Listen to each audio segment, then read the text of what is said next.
choice, in spite of the damage it is doing in our life, is not using sound judgment. You know very well what the addiction does in your life. You know very well that the addiction is affecting your health. You know that the addiction is destroying your life, but you continue using because you don't have power over it anymore. Remember, we said at the start, when you are at the level of experimenting, when you are at the level of using, those two stages, or experimenting and seeking, at those two stages you have control over it. But by this time now, when somebody is already an addict, you have no control over the same. So how can we be able to understand the insanity that is happening? I hope we are still together.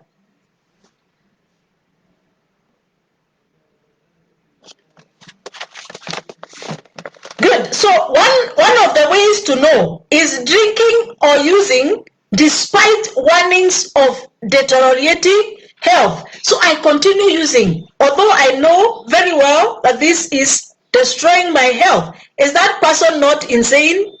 Is that person really sober? Is that person really doing things the way they are supposed to be done? No, there is a problem. And remember, this person is not in a position to help themselves. That is the most challenging part of it. They have already been taken captive by that particular drug. They cannot be able to help themselves. Drinking or using, despite the pain it causes others. And of course, this is what maybe most of us have been sharing even on this forum, that there is a lot of challenge, there is a lot of pain that is involved when a loved one is using drugs, because we don't know how to help them. You don't know what to do. But that person, because they are already not sane, they are already operating in insanity, they continue using like it is normal. Drinking or using in retaliating against someone who has offended us or made us angry will kill myself. I will show you. When you use the drug of choice, just because someone has annoyed you or done something wrong, that is insanity. Because it is not that person you will destroy their body, but it is my body that I will destroy. I will not be destroying that person who hurt me in any way.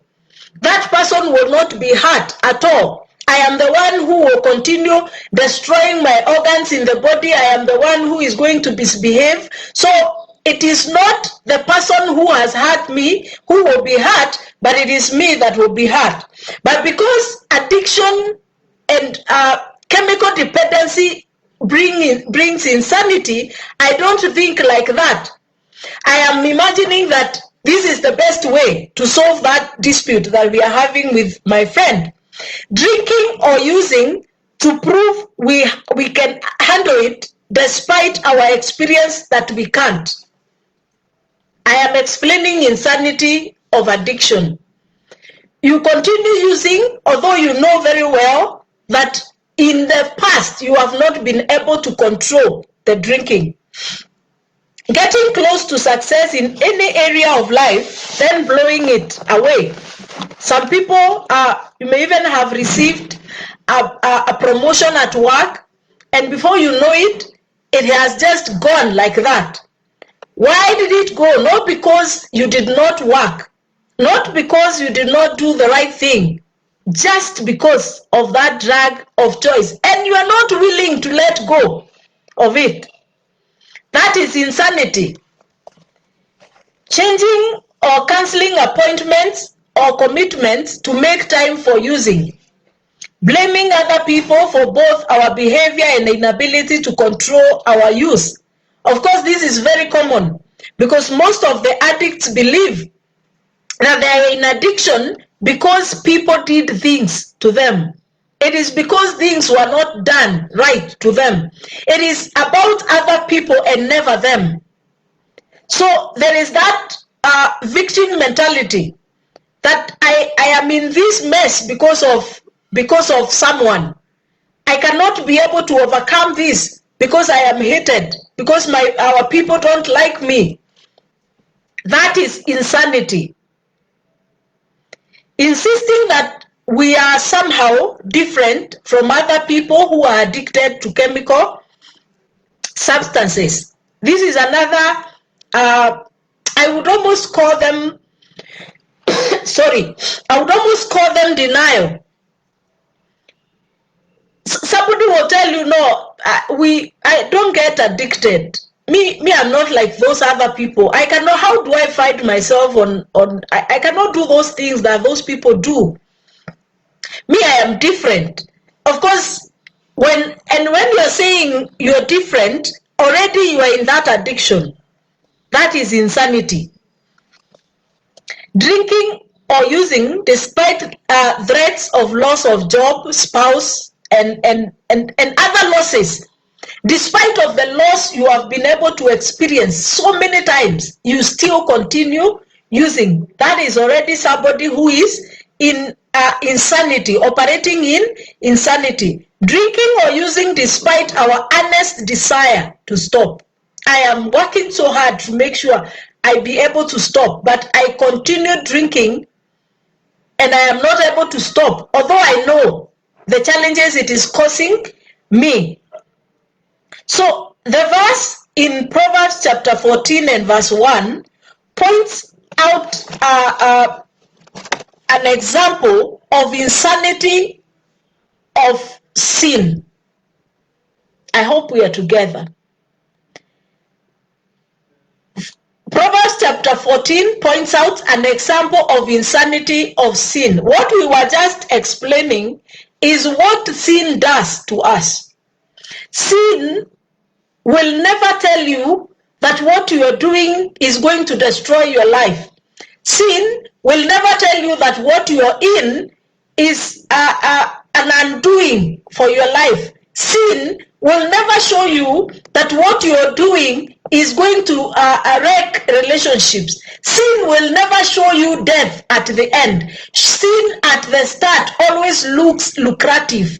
Sin looks interesting. Sin looks the best thing I have ever known.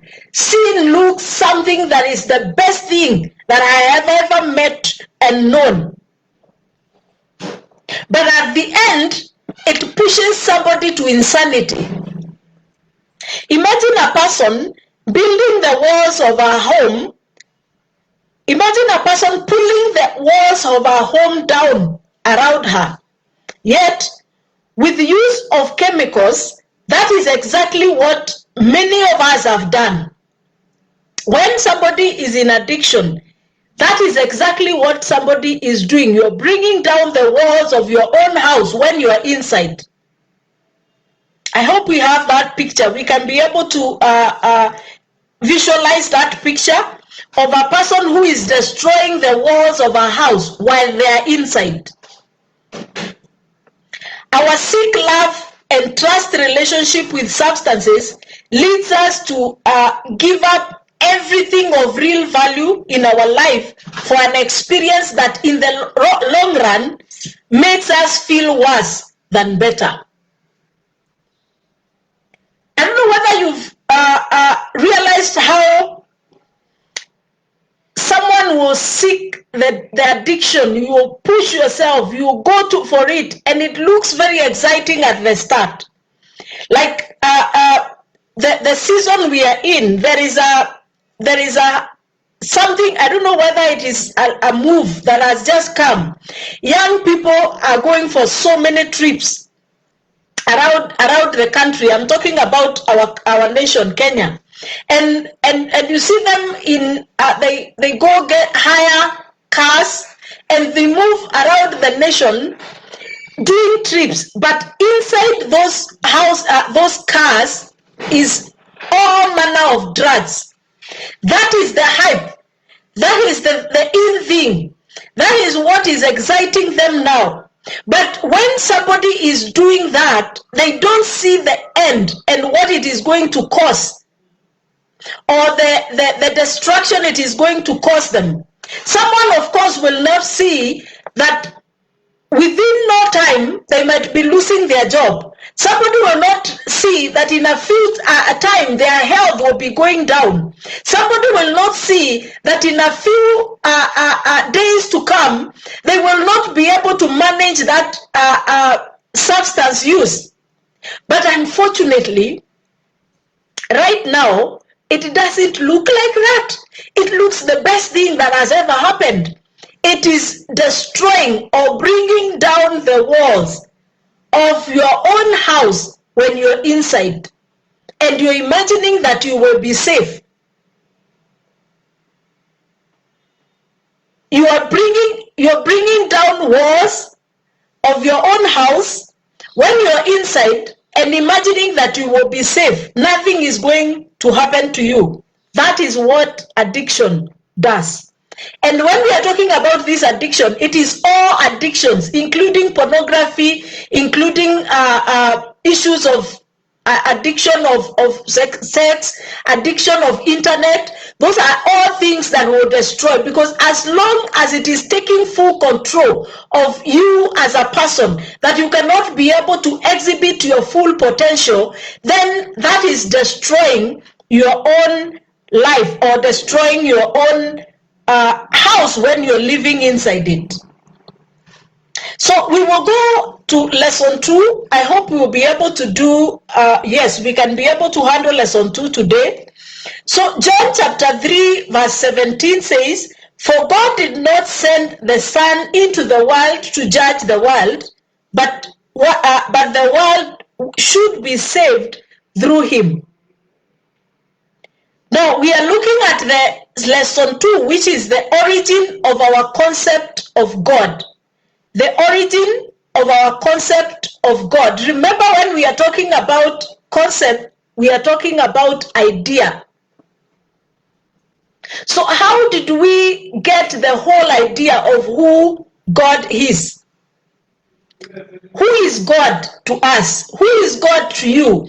Who is God to that person who is in addiction? Because if you don't have the right idea, the right concept of who God is to you, it becomes very hard to go to him for help. It becomes very hard for one to go to him even when they are found like in the challenge of addiction. Because if you don't know really who he is to you, it will become very hard for you to depend on him. And that's when you realize most people are not able to face God. Most people are not able to embrace God. Although he has already provided our provision for sin, he has already provided our provision for healing, we are not able to go get that provision because we don't have the right concept of who God is. And the Bible in the book of John chapter 3 and verse 17 is talking about Jesus not coming to the world to judge the world. He came that he may save the world. Why is the world being saved? The world needed to be saved because we were in sin. We were living in sin. We were living in being alienated from God. We were separated from God by sin. And remember, when we are saying we are separated from God by sin, we are talking about all of us. It is again a person who is addicted who will tell you that I love God so much. And in fact, they even tell you I go to church, I pray a lot. That is not what we are saying. We are talking about the brokenness of sin. Sin brings insanity. Any form of sin makes us live a life that is full of insanity. We are not sane. We don't live like a person who is judging things right. So we are saying that Christ came not to judge us, not even to judge that drug addict, not to judge that person who is in deep sin, not to judge that person who has lost meaning in life. Jesus came that he may save the world, that through Christ we can be reconnected back to God. But how can I reconnect to a God that I have a wrong idea of? So that is the chapter, the verse, the lesson we'll be learning. And the key concept here is our relationship with parents shape our concept of God. Maybe let me explain that statement a little bit. When a child is born, the first people they are connected to are parents. When a child is born, the first people they meet are parents or caregivers. So there is no one else the child knows. The child does not even know God. As the child is born, the first people they meet is parents. So God had intended from the beginning that when a child is born, that man and woman will be so connected to him that when a child is born, they will introduce that child to God. But unfortunately, that is not what has happened because of the brokenness of sin. So children are born and they meet a broken world. They meet parents who are broken. So what is passed on to us mostly is brokenness. If I met parents who are not born again, what I am going to receive is brokenness. I will not understand who God is, because I was supposed to have learned who God is through the parents that I met. But now I met parents who are broken in sin.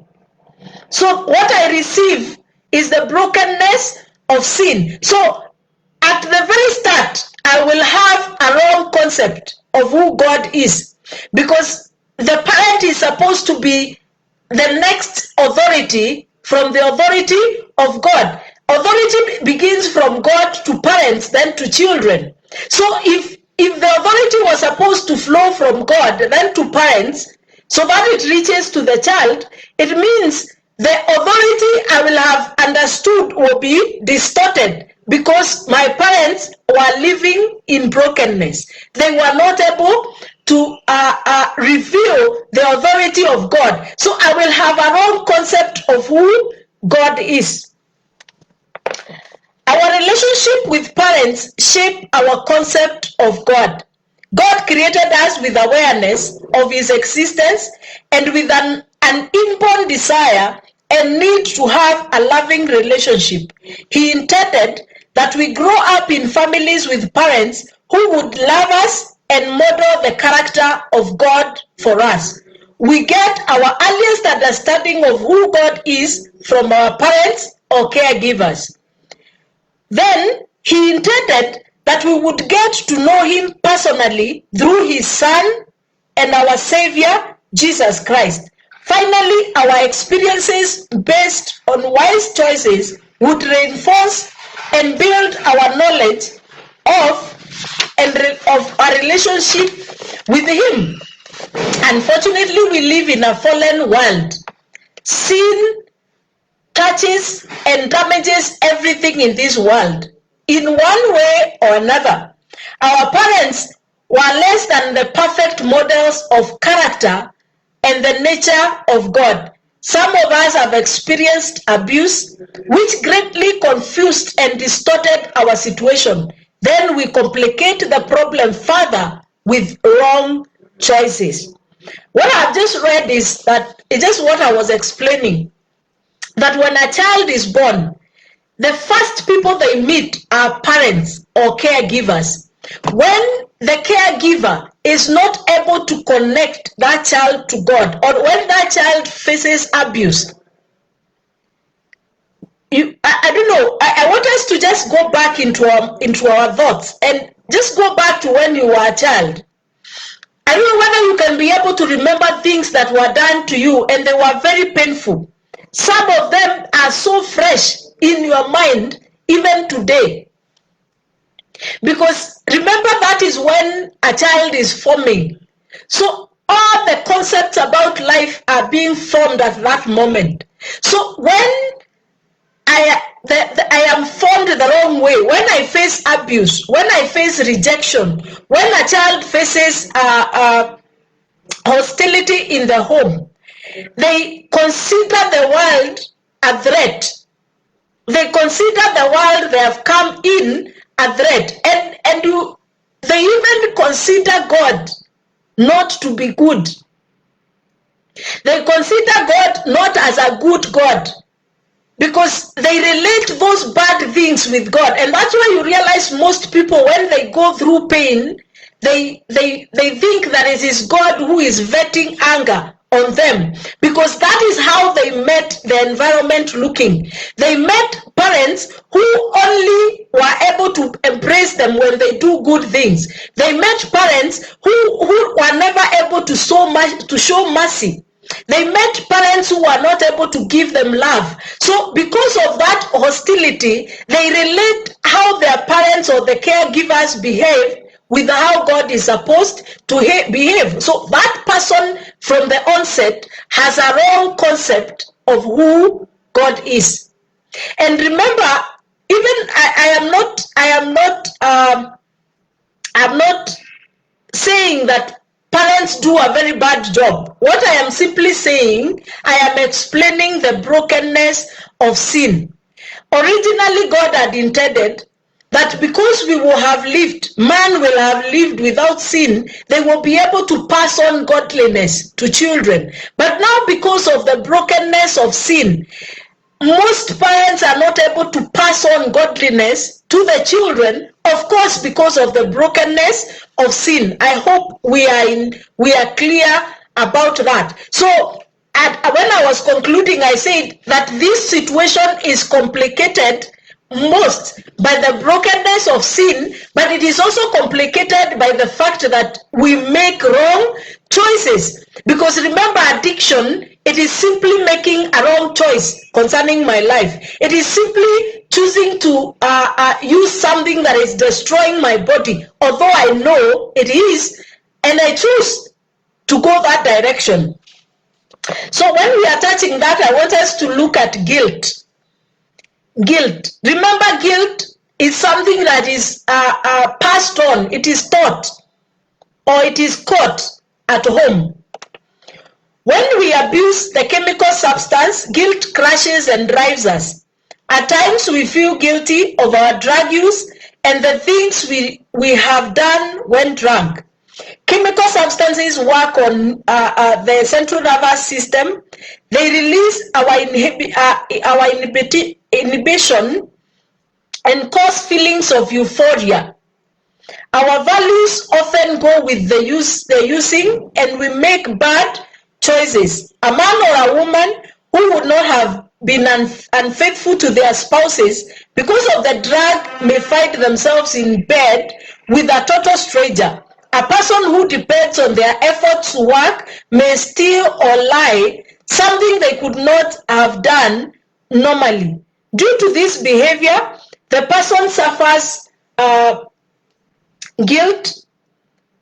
The person suffers guilt and also feels alienated from God.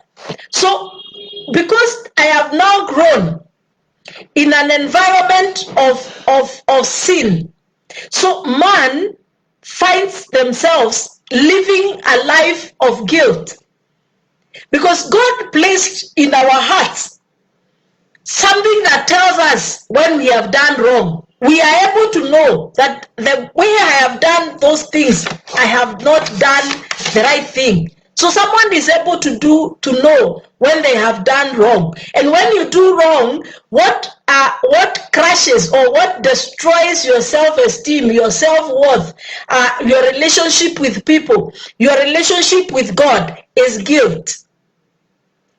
So the enemy uses guilt to separate us more and more from our friends and away also from God. The other one is blame. We start blaming either ourselves or we blame other people. So all the time, we don't want to take responsibility of our wrongs, we want to pass that blame on other people and not ourselves. Because, of course, sin, no one wants to be associated with sin. No one wants to be associated with bad things. Everyone wants to feel good and feel comfortable about themselves. So it is better when I pass that blame on other people than when that blame is placed on me. So you live a life of blaming other people. And when you live blaming other people, one is never able to take responsibility. There is no time you will say, I need to go before God and ask for forgiveness. Because by the way, anyway, it is not me. It is my parents. It is because of my sister. It is because I was abused when I was a child. It is because, so we pass that blame to other people, and it makes us not be able to take responsibility of our sin or our wrong behavior. So I want us to, maybe I'll just do a quick recap of what we have done today so that we can be able to continue from there with lesson 3 and 4 of the second step. And this second step is coming to believe, trusting God that He is able to help me again to come back to sanity, to come out of this insanity that has come with the chemical use, that I can be able to live a sober life again. And we read Proverbs chapter 14 and verse 1, and we talked about a wise woman building her own house, but a foolish one destroying it with her own hands. And we said chemical dependency is like when someone is destroying their own house when they are inside it. Somebody is pulling down walls and they are inside the house. We also read John chapter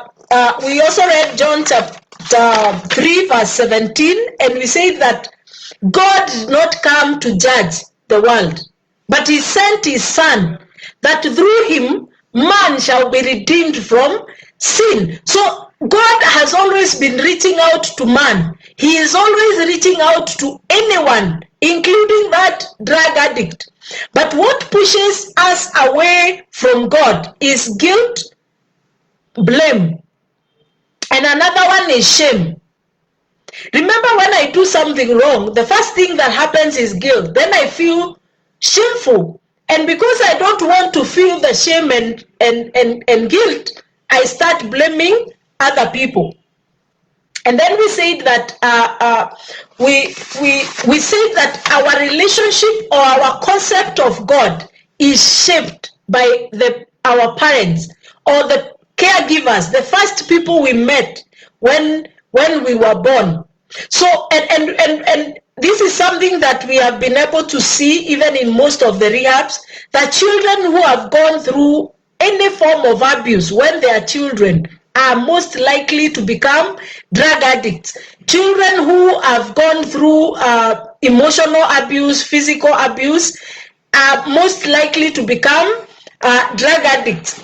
And when we are talking about this, I know I'm also talking to parents. Sometimes the disagreements we have as parents can affect children as they are growing, and they can predispose them to becoming addicts in the future. So we will continue learning so that we can be able to understand what is this coming to believe, second step. Because the second step is, now we understood that the issue of powerlessness. Now we are taking this power, we want to take this powerlessness back to God to help us to be able to overcome this addiction that which by our own self we cannot be able to handle. So we will end at that point. Next Tuesday we will be doing lesson 3, which is your parents and you. How did the relationship you had with your parents, or how does the relationship we have with our parents affect my connection with God? So that is where we will end today. Allow me to end